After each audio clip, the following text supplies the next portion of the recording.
Last time on Hardcore Minecraft, I asked you guys what farm I should build between skeletons and cave spiders, but looking at the comments, there actually was no clear winner. So, get pranked, I guess, because in this video, I turned not one, not two, not three, but 4 spawners into one mega farm. This video took a lot of time and planning to complete, so if you enjoy it, you should subscribe. Hey guys, welcome on back to the Hardcore series. The first thing we're gonna do this episode is do some more village expansion.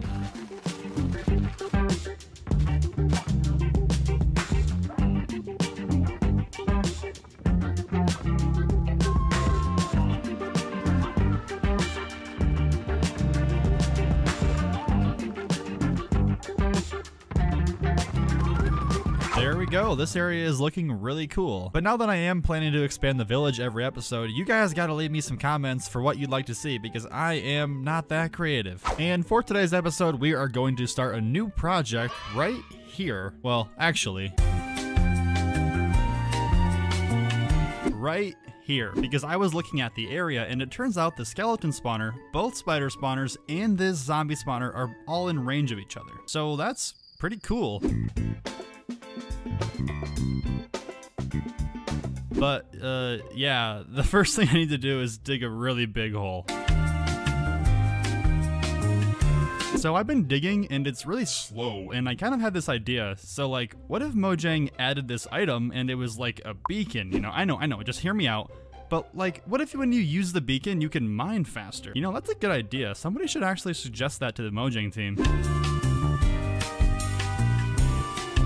Alright, so this room is good in size, but it's also not good because it needs to be like wider and taller still, so yeah. So I think now I'm gonna clear out the area around the spawners. Now I need a 9x9 around each of these spawners. The zombie spawner is already set up. Now this one, I need to go a few more blocks this way still. Alrighty, there's the first cave spider spawner done. Now we'll clear out the second spawner here. Just like that. And now for the skeleton spawner.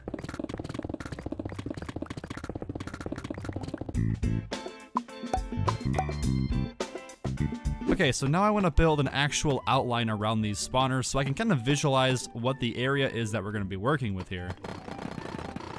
Okay, so right away I'm realizing that these two spawners are definitely in each other's like spawning radius, which is not good. I think that this is going to spawn cave spiders too. Never mind, scratch that, forget about it. Basically, that means that we're gonna have either zombies spawning with the cave spiders or cave spiders spawning with the zombies. And I think it's better to have zombies spawning in here because I can filter those out. I have an idea. What was he doing? So I think this will work, but now the zombie spawner is gonna be this weird L shape, which shouldn't be a big deal. I guess that'll be a problem for future Brock to deal with. Yeah, that should be good. Oh no, I made a mistake. There we go, all better. Now, I think for this spawner, we're gonna have to lower the floor a bit. I think they're gonna get stuck if I leave it at this level.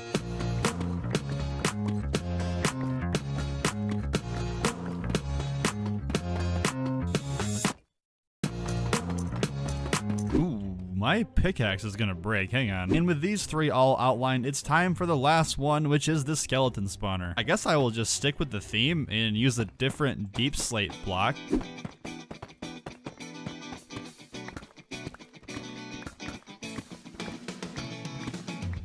Ooh, okay. That scared me, man. Whew. Minecraft is a horror game, I tell you what. Apparently it's snowing outside. This is kind of weird, not gonna lie to you, man. What is going on here? Okay, so, Alright, we're gonna start with the double cave spiders because this is gonna be the hardest one to pull off because they are super annoying and they climb everywhere and I honestly hate them. So let's get this out of the way.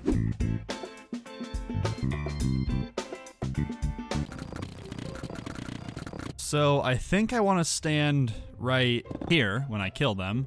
6 iron gives you 1 iron trap door?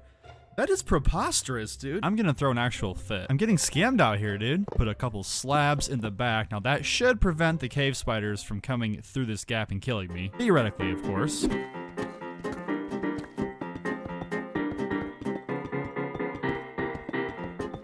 All right, I'm gonna go ahead and just fill this thing in while I'm here.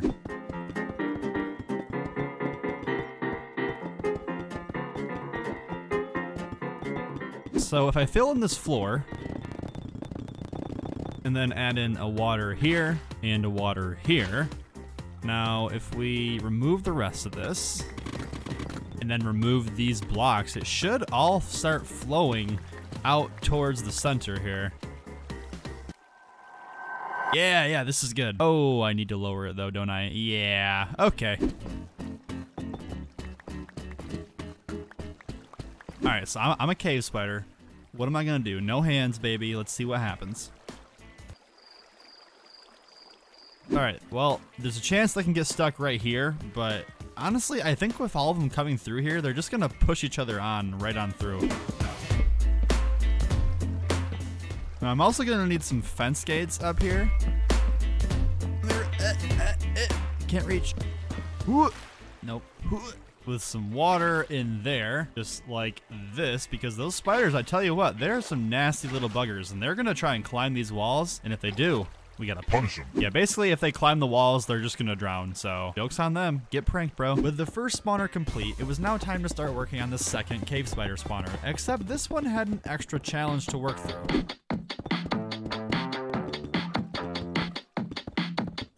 Except this one's a little bit different because the zombie spawner is so close that zombies can actually spawn in here with the cave spiders, so I need to filter them out somehow. But luckily, I've actually found a way that's pretty simple and foolproof. If we dig out a hole right here, and then we'll put in some fence gates just like this. Open the fence gates up, and then destroy these blocks. The water should flow nicely over top. There we go. So the cave spiders will still come through, and they'll have a tendency to actually swim. So they will swim up right on over, and they will not fall through, whereas the zombies, they will sink, and then we can filter them out and send them over to the kill chamber. All right, so now I have to connect this to this. It can't be that hard, right? So I don't want to be too cocky, but I think we actually have this thing in a spot where we can give it a test run.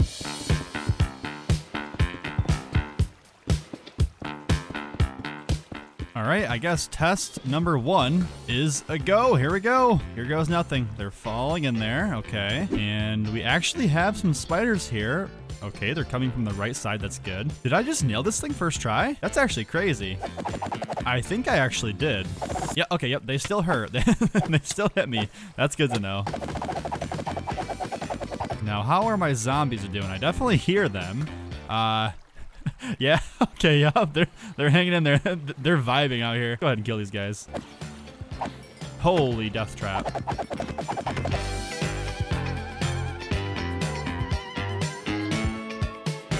So if we're gonna kill the cave spiders right here, I think it just makes sense to kill the skeletons and the zombies right here.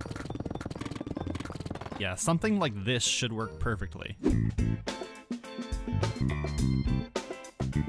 So I think the next reasonable thing is to go ahead and figure out this drop chute. So we have to go up 23 blocks to actually get the zombies and the skeletons down to 1 hit to kill. Ooh, okay, there's a big cave here. Hold up. Yeah, I guess we're just gonna have to explore this thing very quickly. And yep, there's monsters here. Okay, so right here will be the level that they fall down from. Now we'll dig out a little bit this way towards the zombie spawner. And then a little bit this way towards the skeleton spawner.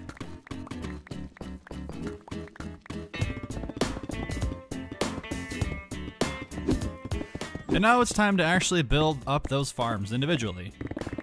Starting with this bad boy, the skeletons. And I just realized I don't have my soul sand. But Brock, don't you need to have gone to the nether to get soul sand? And you're right, you would be correct in thinking that, but what I didn't tell you is that I actually did go to the nether in between episodes. It all started when I mined this obsidian and thought to myself, you know, I should probably go to the nether soon.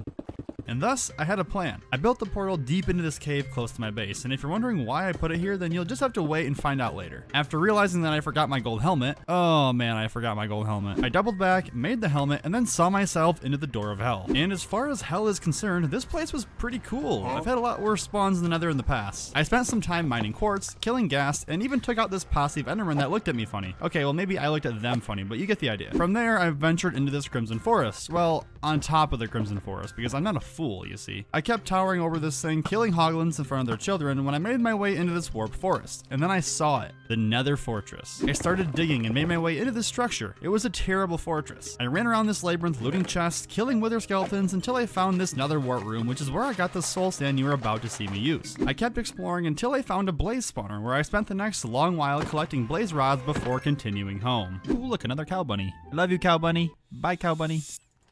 Oh, you're not a cow bunny. You know, I also don't have any kelp, but I think this ice will come in handy.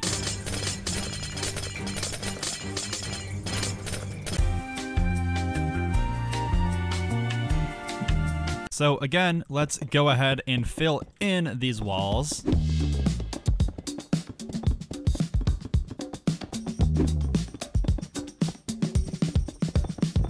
And we'll leave this one open. We're gonna funnel the skeletons through this hole here. Yo, actually, we'll just put ice here and then ice here. That's kind of a move, right? Because if we break that and then that, we have water. Oh yeah, that's perfect. Now we'll dig this down a little bit. And then break all of these bad boys. Oh, heck yeah, this is perfect. So if we put a wall, I think right... and a soul sand. And I think if we just cover these in with the ice blocks and then break them, we should have a working elevator. My hands are off of the keyboard. Let's see if I go in here. All right, no, that didn't work. There we go. Now it actually works, I think. Yeah, okay, that works. Only took me like 17 different tries to get that to work. Okay, moving on. And then we'll go back up here and find the coordinates that will match up with the hole I just dug, which should be right here. I hope I don't regret this one.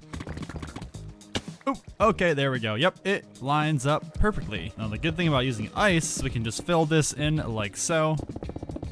And then once we break them all, they should turn into water elevators. Hey, there we go. Perfect. There we go, and with that, the skeleton part of the farm is pretty much done. Now I gotta figure out this weird L-shaped thing. I don't think it's gonna be too hard. We'll start by going ahead and just filling in the walls.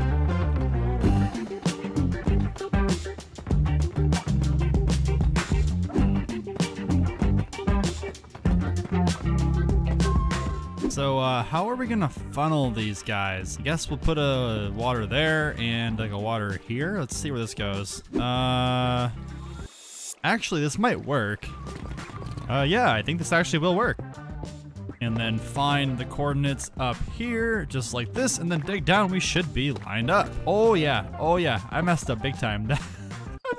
I was literally just digging straight down into what could have been lava. I could have just lost the world right there. Talk about big brain. So, actually, right here are the correct coordinates. So now we can dig straight down, and I shouldn't die this time. Hopefully not. Hey, there we go.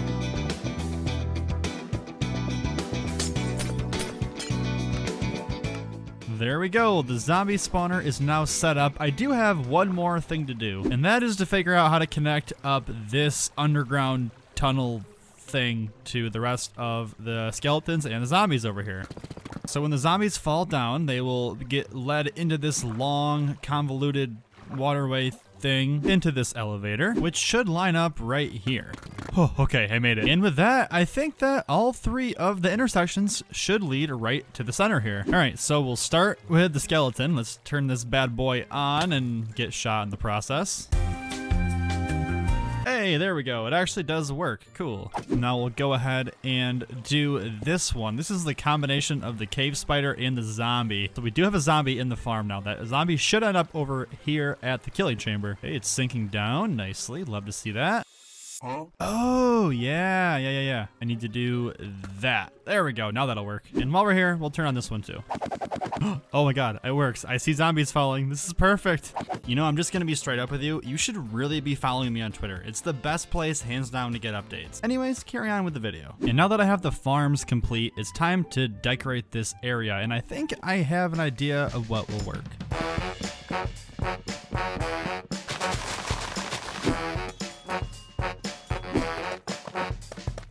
That should be mostly what I need. So I guess we'll start by adding in some spruce pillars through here, just like this.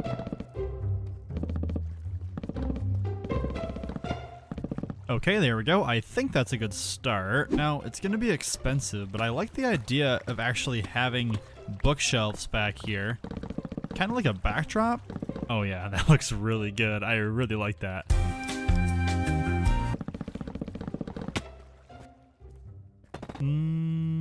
No. Better.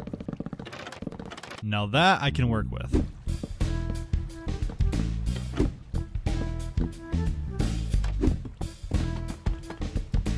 Actually, you know what?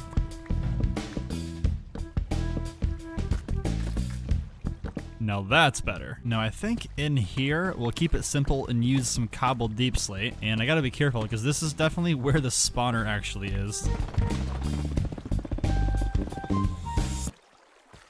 You know it's good, but I think it just needs a little bit of texturing here. Bit more. Yeah, I think that'll work. And now it's time for a new segment I like to call Super Mega Awesome Epic. Definitely not super short time lapse. But then there was a problem. Oh man, I'm gonna have to kill a lot more cows. I am already out of bookshelves. One bookshelf takes 3 books, and each book will take 1 leather. So to get approximately a whole stack of bookshelves, which is what I think I will need, I need to kill approximately 300,000 cows. So I went back home and got to work making a bunch of cow babies. In my free time, I started working on this house, but it made me mad because you can't connect walls to fences. Anyways, after sending in my formal complaint to Mojang, I decided to reroll some enchantments until looting 3 came up so I could kill less of the cows. But I don't have an XP farm yet in this world, so I went to the nether and mined quartz until I hit level 30 to put looting on my sword. After that, I kept breeding cows, but I still didn't have enough and I was getting bored, so I chopped down some trees.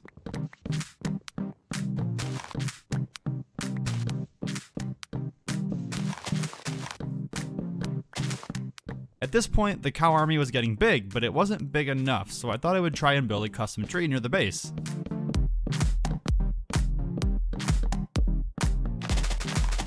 And I absolutely love how it looks, but that's a big problem because now I gotta build more, and they're kinda tedious to build. Finally, I had all 300,000 cows and I could kill them all for their leather.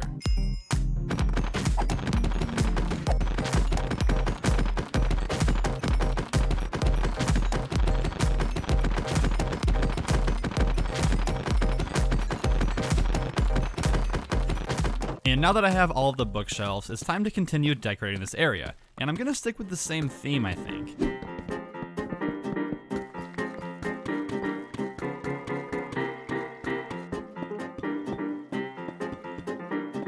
I wanna put an enchantment setup over here somewhere, and I'm thinking like this way, a bit out of the way.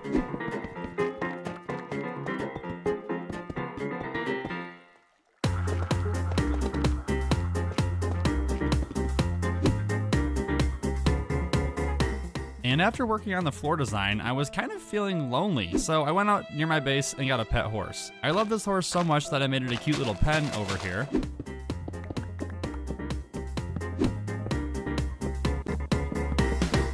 But yeah, my horse needs a name, so leave me suggestions. Most upvoted comment will get selected. I'm really liking how this is looking so far, but now we have to figure out a design for the roof. And I'll be honest, I don't like making roofs, so this is gonna be a little bit of a challenge. I think to start, we'll just go ahead here and remove a little bit of the material so I can actually understand what we wanna build up here.